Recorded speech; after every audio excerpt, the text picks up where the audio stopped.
దేవుని యందు భయభక్తులు కలిగి బ్రతకాలని, దేవుని యందు భయభక్తి కలిగి బ్రతకవలసిన ధర్మం ఏమిటో, వాళ్ళు ఏ విధంగా బ్రతకాలో అన్న విషయమై దేవుడు మోషే గారి ద్వారా ఇజ్రాయేలీయులకు ధర్మశాస్త్రాన్ని ఇచ్చాడు. వారు దేవుని కొరకు ఎలా బ్రతకాలి, వారి జీవితాన్ని ఎలా క్రమపరచుకోవాలి అన్నది దేవుడు వారికి ధర్మశాస్త్రాన్ని ఇచ్చాడు కనుక ఆ ధర్మశాస్త్రం ప్రకారం వారు బ్రతకాలి. కొందరు బ్రతికారు కాబట్టి మరి వారికి దేవుడు చేరువయ్యాడు, దగ్గరయ్యాడు, ధర్మశాస్త్రాన్ని ఇచ్చాడు. కాబట్టి మరి ధర్మశాస్త్రం ఇవ్వని అన్యజనులు చాలా మంది ఉన్నారు కదా ప్రపంచ దేశాలలో. మరి వారి సంగతి ఏంటి అంటే, దేవునికి పిల్లలు అనగానే ఇజ్రాయేల్ మాత్రమేనా? అందుకే ఈ మధ్యకాలంలో ఒక వ్యక్తి ఏం చెప్పాడంటే, యేసుక్రీస్తు వారు ఇజ్రాయేలీలకు దేవుడండి, యెహోవా దేవుడు ఇజ్రాయేలీలకు దేవుడండి, మనకు కాదు అని అంటున్నాడు.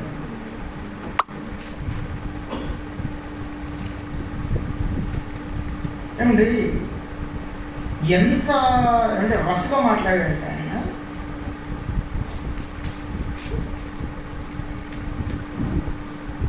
ఏమండి పలానా దేశానికి ఏమండి ఆయన దేవుడైతే, మా దేశానికి ఇతను దేవుడైతే, అలాగనే ఇజ్రాయేలుకి యేసుక్రీస్తు లేదా యెహోవా దేవుడు, మనకు కాదు ఆయన దేవుడు అని మాట్లాడాడు. చాలా కఠినంగా మాట్లాడాడు. అయితే యెహోవా దేవుడు ఇజ్రాయేలుకి దేవుడు మాత్రమే, కానీ మన వైపు ఏమండి మిగతా దేశాల వరకు కాదు అనుకుంటే, నేను ఒక మాట చెప్తాను. అతను ఒక నాస్తికుడు. ఏం చెప్పాను తెలుసా? ఏమండి ఇజ్రాయేలులకు మాత్రమే యెహోవా దేవుడు అని మీరు అనుకుంటున్నట్టయితే ఇదే మాట చెప్పండి, నాతో మాట్లాడండి. అది పెద్ద విషయం పెట్టి సవాల్ చేసి ఆ విషయం కూడా కాదు, మీరు తప్పుగా అర్థం చేసుకున్నారు, సరైన సమాధానం ఏంటో నేను మీతో మాట్లాడతాను అంతే అని. అతనుకు నాకు సన్నిహితుడు ఒక అతను ఉంటాడు, ఆయన చెప్పి పంపిస్తుంది. సమయం పేరు చెప్తానులేండి. ఆయన చెప్పి పంపిస్తే ఆయన వెళ్ళి చెప్పాడు. చెప్పడానికి వెళ్తున్నప్పుడు ఇట్లా ఒక వ్యక్తి నీతో మాట్లాడుతున్నాడు అంటే, బైబిల్ గారి ప్రిన్సిపల్ అంటే ఆయన ఏమంటున్నాడంటే, కాబట్టి ఇలాంటివి చాలా ఉంటానండి, నేను బాగా క్రైస్తవులు మాత్రమే కాదు కదా, నేను నాస్తికులు కాబట్టి హిందువులను అంటాను, ముస్లింలు అంటాను, క్రైస్తవులు అంటాను, దాని మీద నేను ఎందుకు మాట్లాడాలి, నేను మాట్లాడుకోవాలి. ఎందుకంటే యేసుక్రీస్తు వారిని గురించి ఒక మాట అనటం అన్నది చాలా సులువైపోయింది. అక్కడ పుట్టాడు కాబట్టి అక్కడ దేవుడు, ఇంకొకతను పుట్టాడు, ఎక్కడుంటే ఎయిర్టెల్ నెట్వర్క్ వస్తుంది, ఇంకో దూరం పోతే బిఎస్ఎన్ఎల్ వస్తుంది, ఇంకొంచెం దూరం పోతే ఇంకో నెట్వర్క్ వస్తుంది. కాబట్టి మన భారతదేశంలో యేసుక్రీస్తు అనే నెట్వర్క్, దేవునికి కూడా నెట్వర్క్ పెట్టేసాడు దరిద్రులు, దేవునికి కూడా నెట్వర్క్. ఏమంటే ఆ వ్యక్తి ఏమన్నాడంటే, అంటే ఈ వ్యక్తి నాస్తికుడు అన్నాడు, నేను మాట్లాడనండి. అప్పటికి నాకంటే ముందు కూడా కొందరు సోదరులు చెప్పి చూసారట, ఏమంటే మీరు ఇలా మాట్లాడడం సరికాదు అని, సరికాదని చెప్పారట. కానీ ఆయనతో మాట్లాడతాను మాత్రం చెప్పలేదు. మనం చెప్పి పంపించినప్పుడు ఆయన ఏమన్నాడంటే, అంటే నేను మాట్లాడినండి, వచ్చి నాకు అవసరం లేదండి. అవసరం లేదని చెప్పినావు, అలాంటప్పుడు ఈ విషయాన్ని ఎందుకు నువ్వు మాట్లాడాలి? ఇజ్రాయేల్ ఆయన ఏమంటే ఇజ్రాయేల్ ఒకటి న్యాయం చేసిన దేవుడు, మిగతా అన్ని జనులకు ధర్మశాస్త్రం ఇవ్వలేదు కదా, వారిని పట్టించుకోలేదు కదా అని వారి వాదన. ఇంకా చెప్పనా, దేవుడు ఎప్పుడైనా కానీ ఆయన దేవుడు అంటేనే ఒక విషయాన్ని గుర్తు తీసుకోవాలి, మనకు ఆయన తండ్రి. ఎఫెసీయులకు రాసిన పత్రికలో కూడా మాట చూడండి అండి. దేవుడు అంటే మనకు ఏదో అనుకుంటున్నామండి, చాలా దూరం వ్యక్తి అనుకుంటున్నాం. బైబిల్లో రాయబడిన సంగతులు మీరు చూసుకోగలిగితే ఒకసారి అండి నేను తీసుకున్నాను. ఎఫెసీయులకు రాసిన పత్రిక 6వ అధ్యాయము 10వ వచనం చదవండి. అండి ఒక మాట నేను తీసాను. చూడండి 3వ అధ్యాయం ఎఫెసీయులకు రాసిన పత్రిక 14వ వచనం. 3వ అధ్యాయం 14వ వచనం. ఈ హేతువు చేత పరలోకమునందును భూమి మీదను ఉన్న ప్రతి కుటుంబము ఏ తండ్రిని బట్టి కుటుంబము అని పిలువబడుచున్నదో ఆ తండ్రి ఎదుట నేను మోకాలుని అని చెప్తున్నాను. అంటే భూమి మీద ఉన్న ప్రతి కుటుంబం కూడా ఏ తండ్రిని బట్టి కుటుంబం అని పిలువబడుతుంది? పరలోకమందున్న తండ్రి మన దేవుడు. ఆయన ఈ కుటుంబాలన్నిటికీ కూడా తండ్రి. అది మంచివాడైనా చెడ్డవాడైనా, అన్యుడైనా, క్రైస్తవుడైనా, అమెరికన్ వాడైనా, ఇస్రాయేల్ ఎవరైనా అందరికీ కూడా పరలోకం దేవుడు తండ్రి అవుతాడు. ఆయన ఒకరిని ఒకరిలా మరొకలా చూడండి. దేవుడు అన్యాయస్తుడు కాదు, ఆయన అన్యాయం చేసేవాడు కాదు.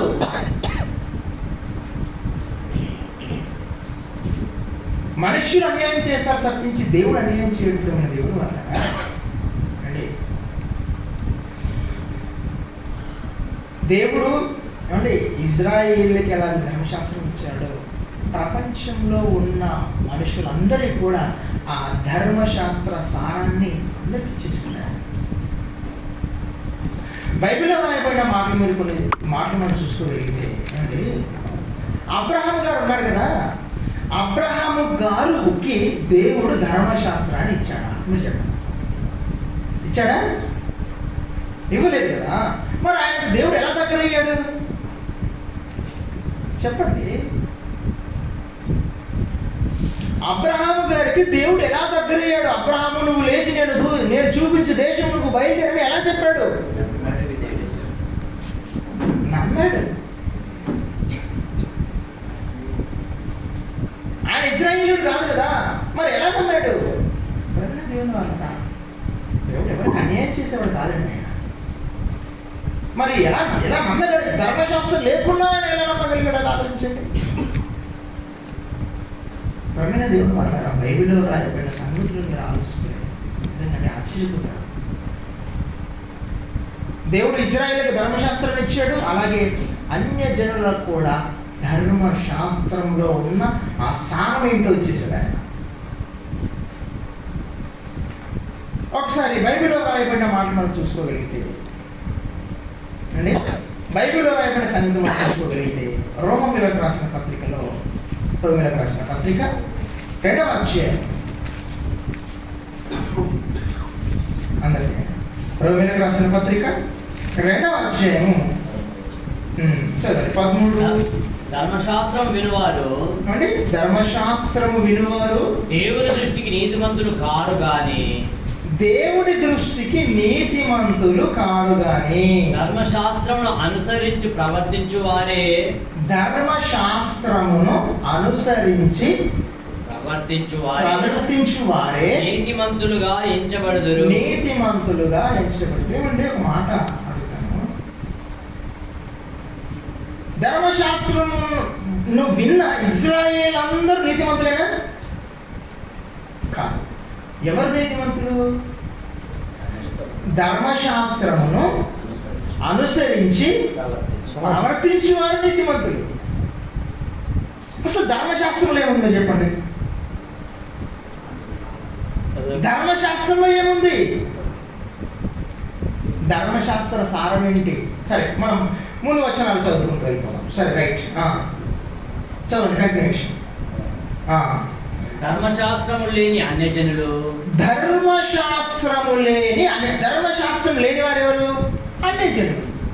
మరి ధర్మశాస్త్రం లేని అన్యజనుల గురించి ఏం చెప్తున్నాడు? ధర్మశాస్త్రము లేని అన్యజనులు స్వాభావికముగా ధర్మశాస్త్ర సంబంధమైన క్రియలను చేసిన ఎడల వారు ధర్మశాస్త్రము లేని వారైనను తమకు తామే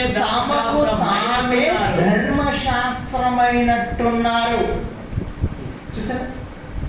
ధర్మశాస్త్రము లేని వారైనా కూడా వాళ్ళు ఎవరు? అన్యజనులు. ధర్మశాస్త్ర సంబంధమైన క్రియలు చేస్తే ఏమవుతారు? తమకు తామే ధర్మశాస్త్రమైనట్టు ఉన్నారు. చూసారా? దేవుడు అనేం చేస్తాడండి? మరి వాడు ధర్మశాస్త్రం లేదంటే స్వాభావికముగా ధర్మశాస్త్ర సంబంధమైన క్రియలు చేస్తే అది ధర్మశాస్త్రం.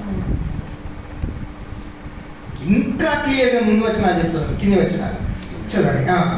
అట్టి వారి మనస్సాక్షి కూడా సాక్ష్యం ఇచ్చుచుండగను వారి తలంపులు ఒకదాని మీద ఒకటి తప్పు మోపుచు లేక తప్పు లేదని చెప్పుచుండగను.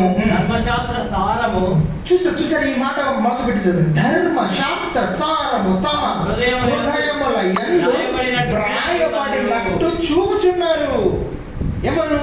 అన్యజనులు. ధర్మశాస్త్రం లేకపోయినా కూడా మనస్సాక్షి వాళ్ళకి చెబుతుంది ఏంటి? ఇది తప్పు, ఇది ఒప్పు. ఏది తప్పు ఏది ఒప్పు అని ఎవరు చూపిస్తున్నారు? వారి మనస్సాక్షి. అసలు మనస్సాక్షిని పెట్టింది ఎవరు? మీరు చెప్పండి. మనస్సాక్షిని పెట్టింది దేవుడే. ఆ మనస్సాక్షి ఏం చెప్తుంది? ఏది తప్పు ఏది ఒప్పు అని ధర్మశాస్త్రమే చెప్తుంది. ఏమండి? మనస్సాక్షి చెప్తుంది. ధర్మశాస్త్రంలో వ్రాయబడిన ఆ సారాన్ని ఎవరు చెప్తున్నారు? మనస్సాక్షి చెప్తుంది. ఏది తప్పు ఏది ఒప్పు అని. ఆ మాట మరలా చదవండి. ఇదిగో నేను చదువుతాను చూడండి. అట్టి వారి మనస్సాక్షి కూడా సాక్ష్యం ఇచ్చుచుండగను.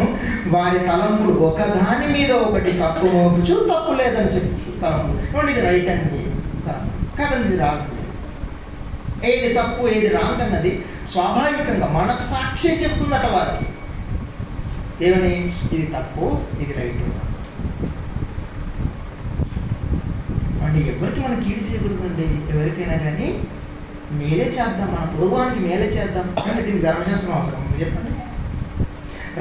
రాతపూర్వకంగా ఉంటేనే మీరు పాటిస్తారా? అంటే ఈ ఇజ్రాయిల్ పరిస్థితి బాగా చెడిపోయారండి. వారికి ఇచ్చాడు దేవుడు, మరలా ఏంటి?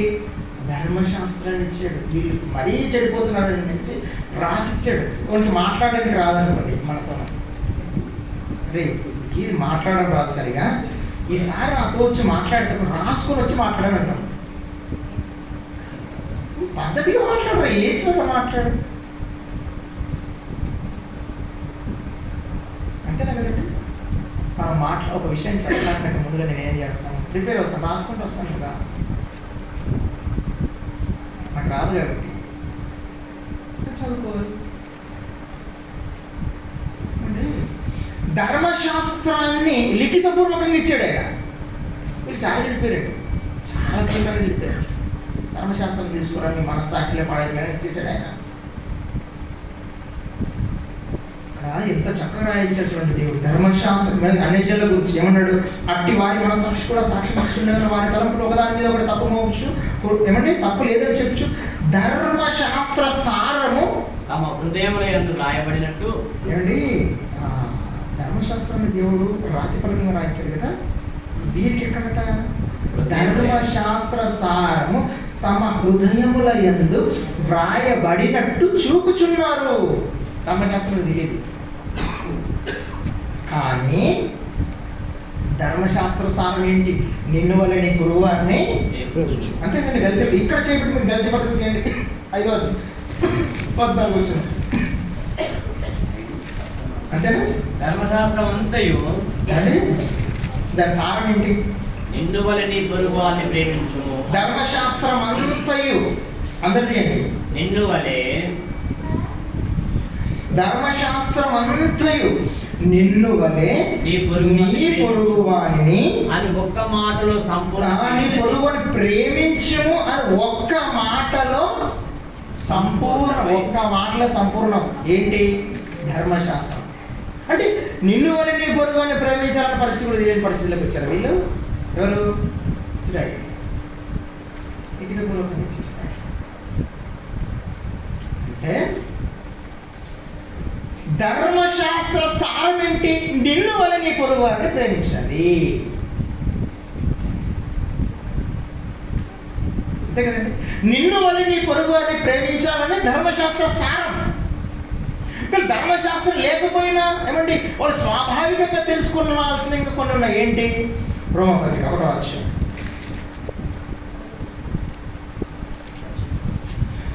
ఏమండి 1వ అధ్యాయం 20 వచనం. ఆయన అదృశ్య లక్షణములు అనగా ఆయన నిత్య శక్తి దేవత్వము జగదుత్పత్తి మొదలుకొని సృష్టింపబడిన వస్తువులను ఆలోచించుట వలన తేట పడుచున్నవి గనుక. దేవుని యొక్క అదృశ్య లక్షణాలు అర్థం కావాలంటే వీళ్ళు అన్ని గమనిస్తున్నారు కదా. ఏమండి? జగదుత్పత్తి మొదలుకొని సృష్టింపబడిన వస్తువులను ఆలోచించాలి. ఏమండి అసలు ఈ ప్రకృతి ఎలా కలిగిందండి, ఈ భూమిని ఎలా కలిగిందని ఒక్కసారి ఆలోచిస్తే ఖచ్చితంగా దీని వెనక దేవుడు ఉన్నాడు. ఖచ్చితంగా దీని వెనక దేవుడు ఉన్నాడు. మనం మనుషులు, వారి మనుషులు అండి, వారిని మనం ప్రేమించాలంటే పొరుగు వారిని. ఇదంతా ధర్మశాస్త్రము వారికి ఇవ్వకపోయినా ధర్మశాస్త్ర సారం వారి హృదయంలో వ్రాయబడినట్టే కదా.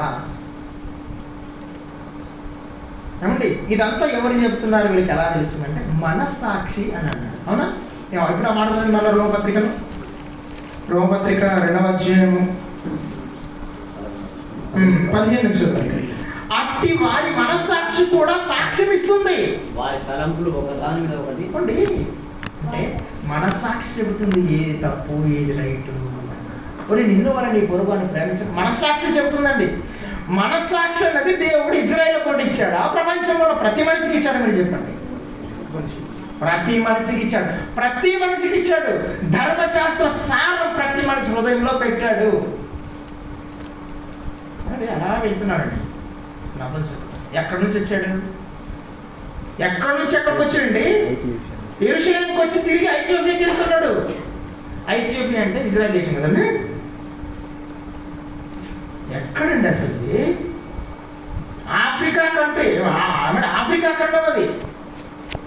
ఐథియోపియా నుండి వచ్చాడండి ఆయన. ఏమైనా దేవుని వాళ్ళనా? అన్యజనులు దేవుడికి దగ్గర అవ్వలేదండి, దగ్గర అయ్యారు. ఏ విధంగా అంటే మనస్సాక్షిని దేవుడు పెట్టాడు కదా. అబ్రాహాం గారు ఎలా తెలుసుకున్నాడండి? ఒక మనస్సు ఉంది, మనస్సాక్షి ఉంది. ఆ మనస్సాక్షిని బట్టి ఆలోచిస్తే దేవుడు దగ్గర అవుతాడు. ఆ మనస్సాక్షిని దేవుడు ఎవరికి అన్యాయం చేయలేదండి. ధర్మశాస్త్ర సారవంతది. నిన్ను వాళ్ళు నీ పొరుగు వారిని ప్రేమించాలి. అదృష్ట లక్షణాలు ఏంటి? ఇవన్నీ ఒక్కసారి మనిషి ఆలోచించండి. చెట్టు చూడగానే ఏమండి మామిడి కూడా చెట్టు చూడగానే తీసుకుందామా, దాన్ని తినేద్దామా, దానికి దాన్ని మిక్సీలో వేద్దామా,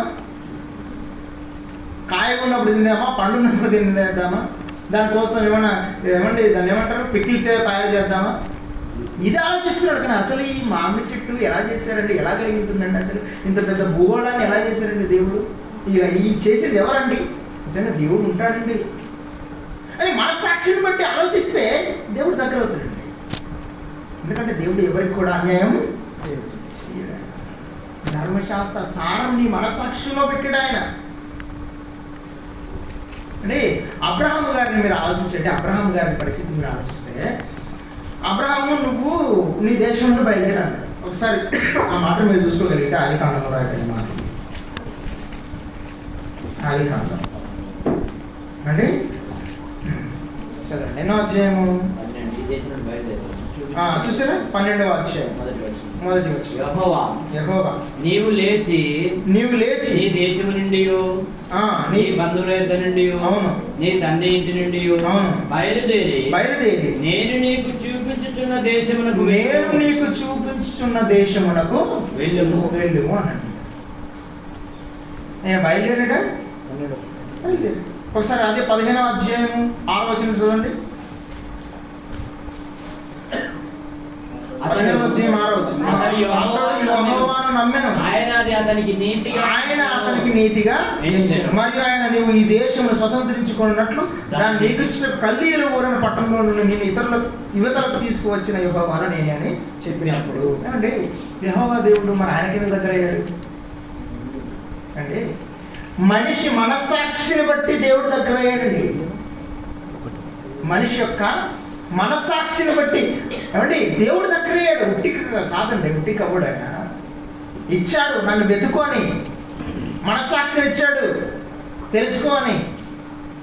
ధర్మశాస్త్ర సారాన్ని ప్రతి మనిషి హృదయంలో పెట్టాడు తెలుసుకోమని. అలా అబ్రహాం గారు అప్పుడు ఏమండి నిరీక్షణకు ఆధారం లేని సమయంలోనే ఆయన దేవుడిని నమ్మాడు, ఆయన నిరీక్షించాడు. ఆయన అండి మీకు పిల్లలు పుడతారండి అని దేవుడు చెప్పాడు, ఈ సంవత్సరం చెప్పాడు. చెప్పిన తర్వాత నమ్మారు. ఒక 5 సంవత్సరాల తర్వాత వచ్చాడు, ఏమన్నా మీకు పిల్లలు పుడతాడండి అని చెప్పాడు. అప్పుడు నమ్మాను. మళ్ళీ ఒక 6 సంవత్సరాల తర్వాత మళ్ళీ వచ్చాడు, అప్పుడు వచ్చి చెప్పాడు అనుకోండి, అప్పుడు నమ్ముతారు. మళ్ళీ ఇంకోసారి చెప్పారు అనుకోండి, మీరు నమ్ముతారా? ఇన్నిసార్లు చెప్పినా కూడా పుట్టలేదు పిల్లలు అంటే నమ్ముతారా? మీరు చెప్పండి. నమ్మరు. అసలు ఇస్సాక్ గారు పుట్టక ముందు ఎన్నిసార్లు దేవదూతను పంపించాడు తెలుసా అండి? ఒకసారి అనుకుంటారా? ఎన్నిసార్లు పంపించాడు? ఒకసారి మీరు బైబిల్లో రాయబడిన మాటలు మీరు చూసుకోగలిగితే ఏమండి, ఇస్సాక్ గారు పుట్టక ముందు 12వ వచనాన్ని మీరు చదవగలిగితే 2వ వచనం, 12వ అధ్యాయం ఆదికాండము 2వ వచనం, నిన్ను గొప్ప జనముగా చేసి నిన్ను ఆశీర్వదించి నీ నామమును గొప్ప చేయుదును. అవును, నీవు ఆశీర్వాదముగా ఉండు. అవును, నిన్ను ఆశీర్వదించు వారిని ఆశీర్వదించదను, నేను దూషించు వారిని శపించదను. భూమి యొక్క సమస్త వంశములు నీ యందు ఆశీర్వదించబడునని అబ్రహాముతో అనగా చెప్పాడండి. ఆయన నీకు ఇచ్చేస్తాను, ఆయన నీకు సంతానం ఇచ్చేస్తాను.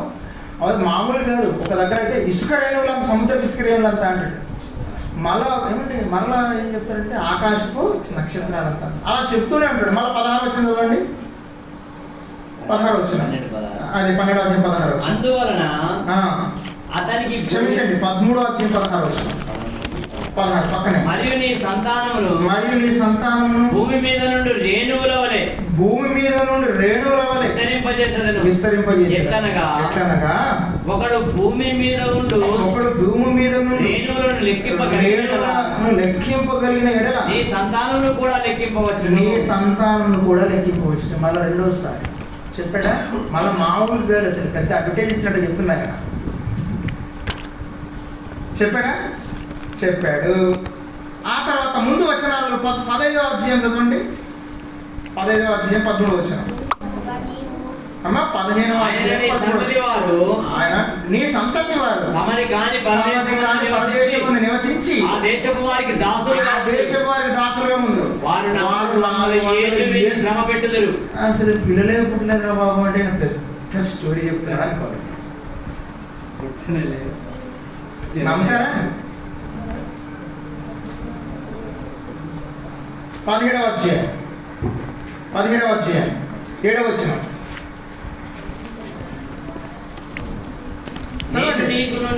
నీ తర్వాతి నీ సంతానమునకును దేవుడనైనట్లు నాకును నీకును నీ తర్వాత వారి తరములలో నీ సంతతికి మధ్య నా నిబంధనను నిత్య నిబంధనగా స్థిరపరచెదను. మళ్ళీ చూడండి, ఒకటోసారి అయిపోయింది, రెండోసారి అయిపోయింది, మూడోసారి అయిపోయింది. వాడు ఎలా చెప్తున్నాడు చూడండి. ఆయన నీకు ఒక 2 సంవత్సరాలకు వచ్చి చెప్పాడు, మళ్ళీ 5 సంవత్సరాలకు వచ్చి చెప్పాడు, మళ్ళీ 6 సంవత్సరాలు చెప్పి వింటారు. అసలు నమ్ముతారా? విసిగిపోతారు అసలు. ఆయన ఎంత నమ్మాడు చూడండి. అప్పటికి ఇంకెవరైనా నమ్మిన వాళ్ళు ఉంటారంటే అసలు లేరు అసలు. చివరిగా 15వ వచనం, 17వ అధ్యాయం 15వ వచనం. మరియు దేవుడు నీ భార్య అయిన శారయి పేరు శారయ వద్ద ఆమె పేరు శారా, నేను ఆమెను ఆశీర్వదించి ఆమె వలన నీకు కుమారుని కలుగజేసేదను, నేను ఆమెను ఆశీర్వదించేదను. ఆమె జనములకు తల్లి అయి ఉండును. ఏమంటే మళ్ళీ చెప్తున్నాడు, ఆమె జనములకు తల్లి అయి ఉండును. జనముల రాజులు ఆమె వలన కలుగుదురని అబ్రహాముతో చెప్పిన. ఎన్నిసార్లు చెప్తావు దేవా? ఒకసారి చెప్పినావు నమ్మినా, రెండవసారి చెప్పినావు నమ్మినా, మూడోసారి చెప్పినావు. ఎన్నిసార్లు చెప్తావు ఇట్లనే? మళ్ళీ నా జనముల నుంచి ఎంతో మంది వస్తారని చెప్తావు, వాళ్ళు 400 ఇంకెక్కడ ఉంటారని చెప్తున్నావు. మనకైతే ఏమవుతుంది? విశ్వాసం సడలిపోయి ఏమండి ఇక మన మామూలు ఉండదని అసలు మన పరిస్థితి. దేవుని ద్వేషించి ఇంకేమైనా చేస్తాం. ఏమైనా దేవుని వాళ్ళరా అబ్రహాం గారు ఎలా నమ్మాడు చూడండి. ధర్మశాస్త్రం ఉందా? లేదు కదా. ఆ తర్వాత ఆ మాట ముందు వచనం మీరు చదవగలిగితే 17వ వచనం, అప్పుడు అబ్రహాము సాగిలపడి 100 ఏళ్ల వానికి సంతానము కలుగునా, 90 ఏళ్ల శారా కనునా అని మనస్సులో అనుకోనేను. ఏమంటే మీకు ఒక ప్రశ్న, శారమ్మ నవ్విందని తెలుసు, అబ్రహాం గారు నవ్వారని మీకు తెలుసా? అబ్రహాం గారు నవ్వారని మీకు తెలుసా? మీరు నవ్వుతున్నారండి, చెప్పండి అమ్మా. శారమ్మ నవ్వినట్టుగా మనకు తెలుసు కదా. ఇప్పుడు 18వ అధ్యాయం చదవండి. 18వ అధ్యాయము 12వ వచనం. శారా నేను బలముడిగిన దానినైతే తర్వాత నాకు కలుగునా, నా యజమానుడు బుద్ధుడై ఉన్నాడు కదా, తనలో నమ్ముకొనెను. అతడు యెహోవా అబ్రహాముతో వృద్ధురాలైన నేను నిశ్చయముగా ప్రసవించదనా అని శారా నవనేలా. యెహోవాకు అసాధ్యమైనది ఏదైనా మీదటికి ఈ కాలంలో నిర్ణయ కాలమందు నీ యొద్దకు తిరిగి వచ్చేదని అప్పుడు శారాకు కుమారుడు కలుగునను. శారా భయపడు, నేను నవ్వలేదని చెప్పగా ఆయన అవును నువ్వు నమ్మింది. మరి ఏమండి, శారా నవ్వినప్పుడేమో దేవుడు కోపగించుకున్నాడు. ఎందుకమ్మా అనుమానంగా నవ్వారు అన్నట్టు. మరి అబ్రహాం గారు నమ్మినందుకు ఎందుకు ఆయన కోపగించుకోలేదు? మీరు చెప్పండి. అబ్రహాం గారు కూడా ఏమని నవ్వాడు చదవండి ఒకసారి. ఇప్పుడు 17వ వచనం, అప్పుడు అబ్రహాము సాగిలపడి నవ్వి 100 ఏళ్ల వారికి సంతానము కలుగునా, 90 ఏళ్ల శారా కనునా అని మనస్సులో అనుకోనండి. ఇప్పుడు దీన్ని బట్టి మీకు ఏమంటుంది? దానికి ఆయనకు విశ్వాసం ఉన్నట్టు లేనట్లు. మరి విశ్వాసాలకు తండ్రి ఎలా అయ్యాడు? ఏమండి, విశ్వాసాలకు తండ్రి ఎలా అయ్యాడు? మరి ఇక్కడ దేవుడు ఎక్కడ కోపగించుకున్నాడా? మళ్ళీ అంత 18వ వచనం, అబ్రహాము ఇస్మాయేలుని సన్నిధిని ఏమంటే మళ్ళీ ఇంకొక విషయం చెప్తున్నాడు లేండి. దేవుడు అయితే కోపగించుకున్నట్టు ఇక్కడ కనిపించదు, కానీ ఈయన ఈయన నవ్వగానే దేవుడు కోపగించుకునేసరికి ఆమె ఏమంటే నేను చాలా నవ్వానంటే నేను నవ్వలేదని చెప్తుంది ఆవిడ భయపడి. ఏమండి, Bible open university India international, the college of Bible technology Nizamabad. ఎక్కడైనా బైబిల్ కాలేజీలోకి వస్తే ఇలాంటి విషయాలు బైబిల్ పరిశోధన చేసి మేము చెప్తాం. ఇప్పటికి ఇలాంటి మీరు చాలా వినంటారు. ఇక్కడనే చెప్పబడితే మరి ఇంకెక్కడా చెప్పబడదు. అబ్రహాము గారు నవ్వారు అని అంటే ఏమండి, బయట వాళ్ళు అసలు దాన్ని నమ్మరు కూడా, అసలు బైబిల్ లేదని కూడా అంటారు. అవసరమైతే మన బైబిల్ మీరు చూపించారు అనుకోండి, ఏమంటారు? సార్ మీరు రాసుకొచ్చారా అంటారు. ఇక అవునండి, ప్రవీణ దేవుని వాళ్ళరా అసలు ఏముంది? ఏమన్నాడు? అప్పుడు అబ్రహాముకు సాగిలపడి నవ్వి 100 ఏళ్ల వారికి సంతానము కలుగునా, 90 ఏళ్ల శారా కనునా అని ప్రశ్న వేసుకొని మనస్సులో అనుకోనేను. అసలు మనస్సులో అనుకున్నప్పుడు ఏమని అనుకున్నాడు? మనసులో ఏముంది మీరు చెప్పండి. మన మనసులో ఉన్నది చెప్తున్నాం, ఆయన మనసులో ఉన్నది చెప్తున్నాం. బైబిల్ ఆన్సర్ ఇది. బైబిల్ ఆయన మనస్సులో అనుకున్నట్టు ఆయన ఏమనుకుంటాడు? పైన వచ్చిన ఏముంది? 100 ఏళ్ల వారికి సంతానం కలుగునంటే కలగదు. తర్వాత ఏంటి? 90 ఏళ్ల శారా కనంటే కనదు అనేది మనం ఆయన మనసులో ఉన్నదాన్ని మనం ఇది ఆయన మనసులో ఏముందో మనం నింపేస్తాం. బైబిల్ ఏం చెప్పకూడదు తెలుసా అండి? బైబిల్ ఏమని చెప్పకూడదు తెలుసా? మీరు ఒకసారి రోమా పత్రిక రండి.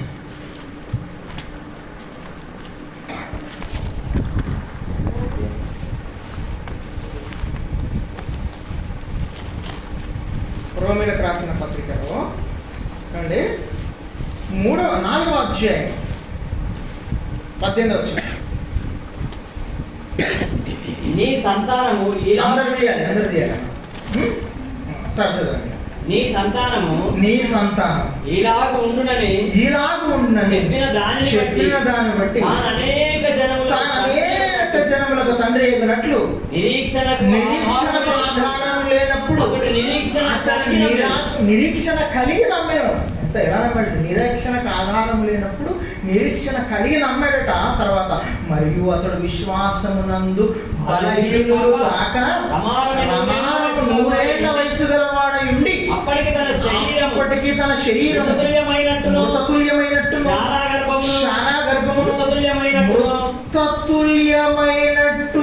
ఆలోచించను గాని, ఇక్కడ బాగా ఆలోచించండి మీరు, ఆలోచించను గాని అవిశ్వాసము వలన దేవుని గూర్చిన సందేహింపక దేవుని మహిమపరిచి ఆయన వాగ్దానము చేసిన దాని నెరవేర్చుటకు సమర్థుడని విశ్వసించి విశ్వాసము వలన బలము నొందెను.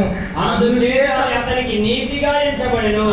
అది అతని చేత ఎంచబడనని అతని నిమిత్తం మాత్రమే కాదు, మన ప్రభువైన యేసు మృతులను లేపిన వాడైన విశ్వాసం నుంచి మనకును ఎంచబడని మన నిమిత్తం కూడా రాయబడెను. మీకు ఏమర్థమని చెప్తాను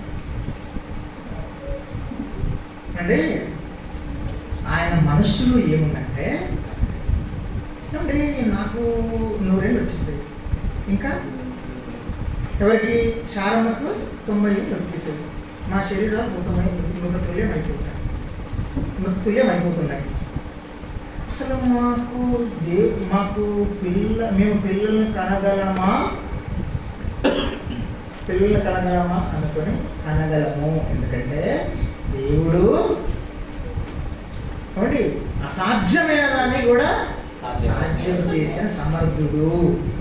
అవునా అనుకొని అలా ఆలోచించుకొని దేవుడు దేన్నైనా చేయగల సమర్థుడు అని ఆయన నమ్మాడట. నేను ఆలోచన చెప్పట్లేదు, ఆయన ఆలోచన చెప్తున్నా. అక్కడ చదవండి, మరి నేను చదువుతాను చూడండి. మరియు అతను విశ్వాసం నందు బలహీనుడు కాగా ప్రమాణమైన 100 ఏళ్ల వయసు గలవాడై ఉంది. అప్పటికి తన శరీరం మృతతుల్యమైనట్టును శారా గర్భమును మృతతుల్యమైనట్టును ఆలోచించను. ఏం చేశాడు ఆయన? ఆలోచించాడా? అవిశ్వాస అయ్యాడా? ఆలోచించాడు. కలుగున ఆలోచించాడు, పుట్టున ఆలోచించాడు. ఆలోచించి నా దేవుడు సమర్థుడు అని విశ్వసించాడు. ఆలోచించను కానీ అవిశ్వాసం వల్ల దేవుని వాగ్దానం గురించి సందేహింపక ఆలోచించాడు. సందేహం లేదు. మనకైతే 100 అనుమానాలు. ఆలోచించాడు, సందేహించలేదు ఆయన. మరి ఆమె శారమ్మ సందేహించింది కాబట్టి కోపగించుకున్నాడు ఆయన. ఈయన యొక్క మాటల్లో ఆలోచన ఉంది, సందేహం లేదు. ఆయన దాంట్లో ఆలోచించకుండా నవ్వేసింది, సందేహం. ఎంత డిఫరెన్స్ చూడు. బైబిల్ చాలా చక్కగా చదువుతున్నాడు. అది నేను ఎవరు? ధర్మశాస్త్రం తీసిన వాడా? మీరు చెప్పండి. ధర్మశాస్త్రం అంటే అన్యజనులు కూడా ధర్మశాస్త్రం లేకపోయినా దేవుడిచ్చిన మనస్సాక్షిని బట్టి దేవుడిని నమ్మే అవకాశాన్ని దేవుడిచ్చాడు. వారు ఇంకా సులువు అది. కానీ ఈ ప్రపంచం దేవుని అపార్థం చేసుకుంది. ప్రపంచం దేవుని అపార్థం చేసుకుంది. ధర్మశాస్త్ర సారాన్ని అన్యజనులకు దేవుడిచ్చాడు. రాను రాను రాను రాను రాను రాను దేవుడు ఇచ్చిన ఈ మంచి మనస్సాక్షి కూడా మనుషుల్లో కలుషితమైపోవటం వలనే, ఈ మనస్సాక్షి కూడా కల్మషమైపోవటం వలనే తర్వాత తరాల్లో మళ్ళీ ఎవరు వచ్చారు భూమి మీదకి? ఈ మనస్సాక్షిని కూడా కడిగేయాలి అనేసి యేసుక్రీస్తు వారు భూమి మీదకి వచ్చారు. ఒకసారి హెబ్రీయులకు రాసిన పత్రికలో మనం చూసుకోగలిగితే, ఏమండి, హెబ్రీయులకు రాసిన పత్రిక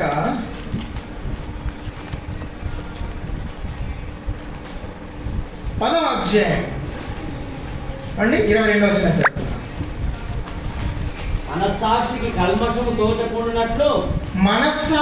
కల్మషము తోచకుండునట్లు రోక్షింపబడిన హృదయములు గలవారును బడిన హృదయము గల వారమును నిర్మలమైన ఉదకముతో స్నానము చేసిన నిర్మలమైన ఉదకముతో స్నానము చేసిన శరీరములు గల వారమునై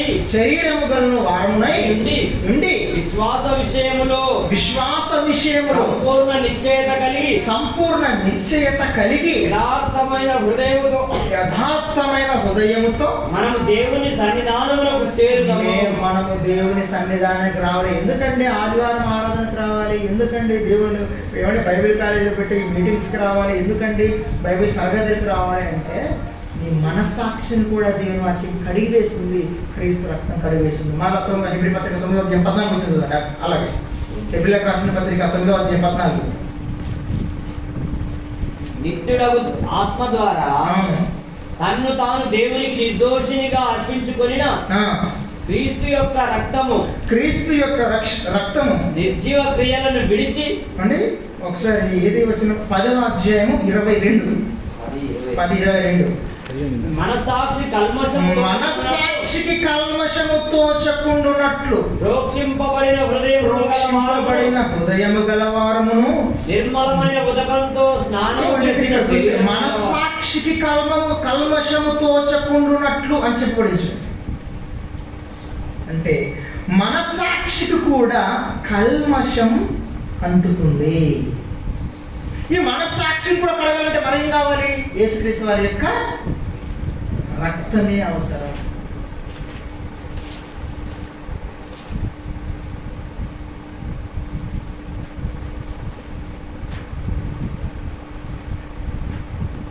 పద్నాలుగు వచ్చిన 9వ అధ్యాయం 14 వచ్చిన మరలా 9వ అధ్యాయం 14 వచ్చిన హెబ్రీలకు రాసిన పత్రిక. నిత్యుడగు ఆత్మ ద్వారా తన్ను తాను దేవునికి నిర్దోషినిగా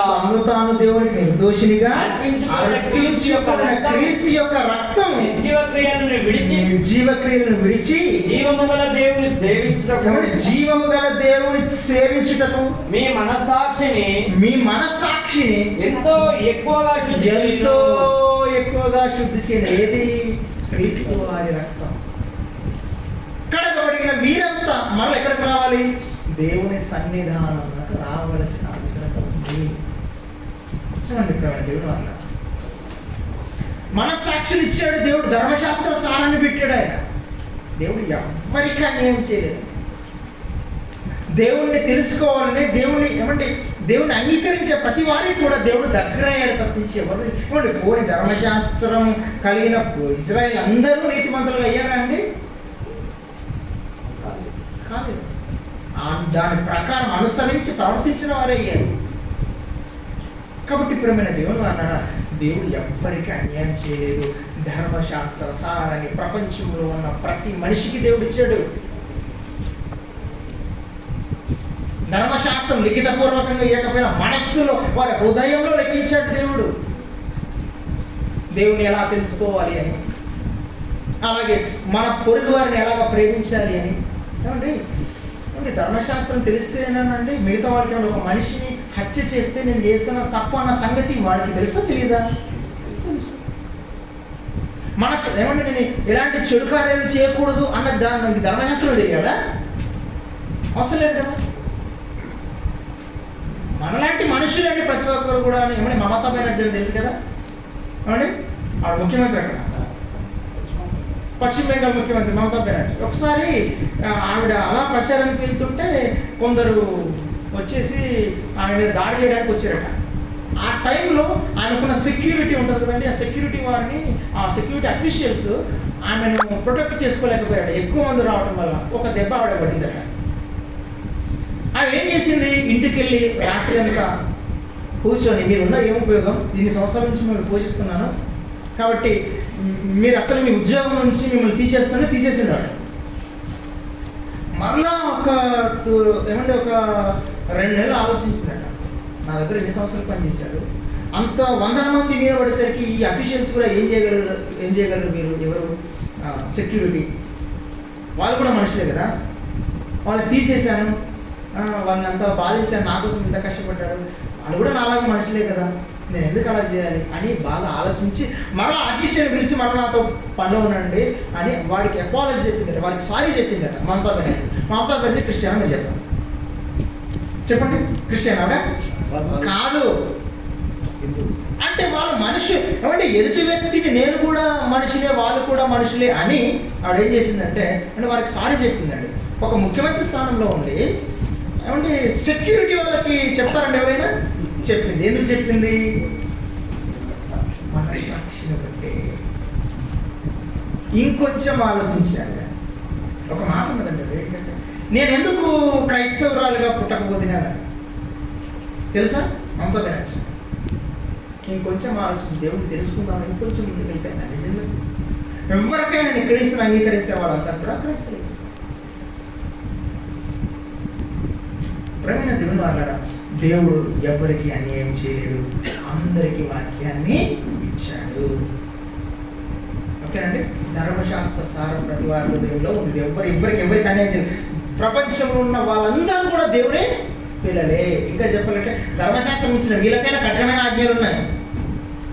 బయట వారి మనస్సాక్షిని బట్టి దేవుడి దగ్గరకు వస్తే దేవుడు అంగీకరించేవాడు. ఇంకా సులువే ఆ మాటకు వస్తే. అంతేనే కదా చెప్పండి. ధర్మశాస్త్రం ఎన్ని ఆజ్ఞలు ఉన్నాయి కదండి. వారికంతా మీరు ఏమంటే అంగీకరించడానికి అవసరం లేదు. దేవుడు దగ్గర అయ్యేవాడు. వాళ్ళు కనుక ఏమంటే ఈ అబ్రహాం గారి ముందుకు వచ్చేసింది. కాబట్టి ఇప్పుడు దేవుడు వాళ్ళ ధర్మశాస్త్ర సారాన్ని ప్రతి మనిషి యొక్క మనస్సాక్షిలో పెట్టాడు. ఆనాటి నుంచి ఈనాటి వరకు. ఈనాడు కొన్ని పాపాలు ఎక్కువైపోయి మనిషి యొక్క మనస్సాక్షి కూడా కలుషమైపోతుంది. అందుకే మరల బాప్తిస్మం అవసరం ఏర్పడింది. అందుకే యేసుక్రీస్తు వారు మరలా తిరిగి రావాల్సి వచ్చింది. అందుకేనండి మనస్సాక్షి అంటిన కల్మషం, శరీరం వల్ల చేసిన ఈ పాపాలన్నీ కడిగివేయబడాలంటే ప్రతి మనిషికి బాప్తిస్మం అవసరం. ఏమండి తండ్రి కుమార పరిశుద్ధాత్మ నామములో బాప్తిస్మం అవసరం. ఏమండి వాడి పాపాలు కడిగివేయబడాలి. ఆ తర్వాత ప్రియమైన దేవుని వాళ్ళరా వాడు పరిశుద్ధుడిగా దేవుడి సంఘంలో కూర్చోవాలి. ఏమండి మనస్సాక్షి కల్మషం అంటకుండా, వాడికి పాపం అంటకుండా ప్రతిసారి ఏమండి దేవుని సన్నిధానంకు రావాలి. అంటే ద్రాక్షరసాన్ని తీసుకోవాలి. ఏమండి గొప్పగా ఇలాంటి సత్క్రియలు, ఇలాంటి మీటింగ్స్ మీరు ఎన్నో చేయాలి. మరికొందరికి సత్యాన్ని ప్రపంచానికి అందజేయాలి. సర్వలోకంలోకి వెళ్ళి సర్వ సృష్టిలో ఉన్న పండ్లు ఏమంటే కూరగాయలు మీకు కావాల్సిన తిని తిరగండి అని చెప్పలే ఆయన. ఏం చేశాడు? సర్వలోకంలోకి వెళ్ళి సర్వ సృష్టికి మీరు సువార్తను ప్రకటించండి అన్నాడు. మనం ప్రకటిస్తున్నాము. నేను స్త్రీలం అంటే మేమే ప్రకటిస్తాను అంటారు. స్త్రీలుగా ఉన్నాం ఏమండి అంటారనుకోండి. ఒకవేళ బైబిల్లో ఉన్న భక్తులు, బైబిల్లో ఉన్న స్త్రీలు ఏమండి ఎంతమంది ఉన్నారండి? ఎస్తేర్ గారు కదా, రూతు గారి దగ్గరికి అంటే బాగుంది వచ్చింది. రూతు ఎవరండి? ఇజ్రాయిలా అని ఒక మాట చెప్తున్నా. ఫైనల్గా సమయం ఎక్కువైపోయింది కనుక ఒక మాట చెప్తాను. దేవునికి నువ్వు నచ్చితే, నువ్వు అన్ని రావైనా నీ దగ్గరికి ఒక కుటుంబాన్ని నడిపించి వాక్యాన్ని వినిపించి తన చెంతలు తీసుకొస్తాను. ఈ ఏం పని మీద వెళ్ళారు వీళ్ళు అండి? ఈ నయోమి కుటుంబము ఏమో రూతు గారు ఉన్న ప్రాంతానికి ఎందుకు వెళ్ళారు? కరువు వస్తే కదా కదా మనం అది అనుకుంటాం. నిజమే. అక్కడికి వెళ్ళిన తర్వాత ఒక మంచి వ్యక్తిని, దేవుడికి నచ్చే వ్యక్తిని, రూతు గారు అంటారు కదండి, ఆవిడను మళ్ళా దేవుడికి తీసుకొచ్చారంటే ఈ కరువు వచ్చింది ఎవరి కోసం? రూతు గారిని తీసుకురావడం కోసం. మరో వచ్చినప్పుడు నిశ్చితం అయితే చెప్తారండి. రూతు గారి కోసం వచ్చింది. మీరు వెళ్ళాలి, రూతమ్మని ఇక్కడికి, అక్కడి నుంచి ఇక్కడికి తీసుకురావాలి. వీడు అక్కడికి వెళ్ళి తమ పిల్లల్ని భర్తను పోగొట్టుకున్న దేవుని సంకల్పం ఏంటి? అక్కడ రూతమ్మ అండి దేవుని తెలుసుకోవాలని తపంతో ఉంది కాబట్టి దేవుడు పంపించాడు. అవునండి, పంపిస్తాడు ఆయన. అంటే సిలువలో దొంగను మార్చడానికి వాడు ఎంతవరకు ప్రయత్నించాడు? వాడు సిలువ ఎక్కినా కూడా వదిలిపెట్టలేదు దేవుడు. ఇంకొకతను ఎవరు? పొట్టి చెక్క చెట్టు ఎక్కించాడు, మార్పించాడు. సార్ నువ్వు ఎక్కడున్నా, నువ్వు బ్రిడ్జ్ మీద ఉన్నా, నువ్వు హెలికాప్టర్ ఉన్నా, నువ్వు విమానం ఉన్నా, నువ్వు చెట్టు మీద ఉన్నా, నీవు కనుక నచ్చితే నువ్వు ఎక్కడున్నా నీ దేనికైనా మార్చేస్తాడు ఆయన. సిలువ ఎక్కాడండి మరణించకంటే ముందుగా. ఒకడికి ఆ అదృశ్యాన్ని ఓడుకున్నాడు వాడు, ఇంకొకటి మాత్రం దొంగ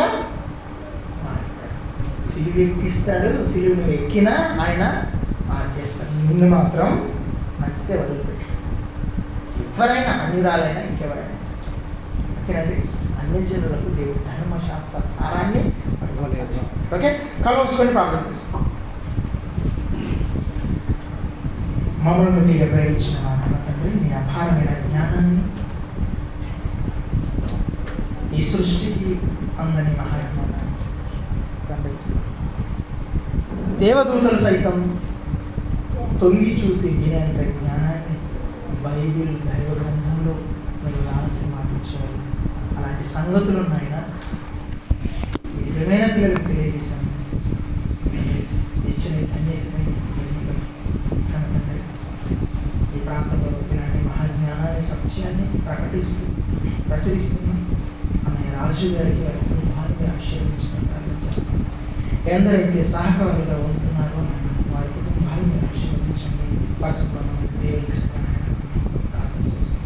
చేరవలసిన ప్రతి బిడ్డ కుటుంబాన్ని మంచి ఆరోగ్యంతో, ఆయుష్యంతో మీ చిత్తమైతే కాపాడుతారని నమ్ముతూ, ప్రతి ఒక్కరికి ఇలాంటి ఆత్మ సంబంధమైన ఆశీర్వాదాలు అనుగ్రహిస్తారని నమ్ముతూ తండ్రి, నిన్న వాక్యం నిష్ప్రయోజనం కాకుండా వారి మనస్సులో ఉంచుకుంటూ మీ చెంతకు చేరులాగా ఆ వాక్యానికి మనందరూ న్యాయం చేయించి భాగ్యాన్ని ధన్యతను నమ్ముతూ తండ్రి ప్రార్థన మార్చుకుని యేసుక్రీస్తు వారి యొక్క శ్రేష్టమైన నామమున వేడుకుంటున్నాము తండ్రి. ఆశీర్వాద ప్రార్థన.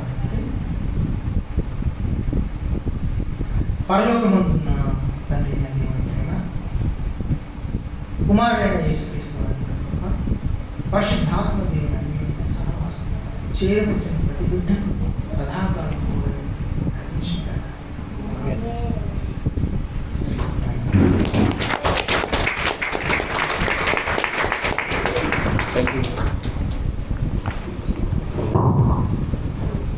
Thank you brother, thank you so much.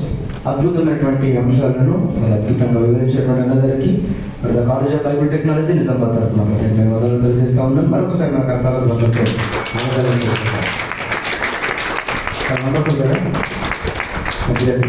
2 అంశాలు ఉన్నాయి.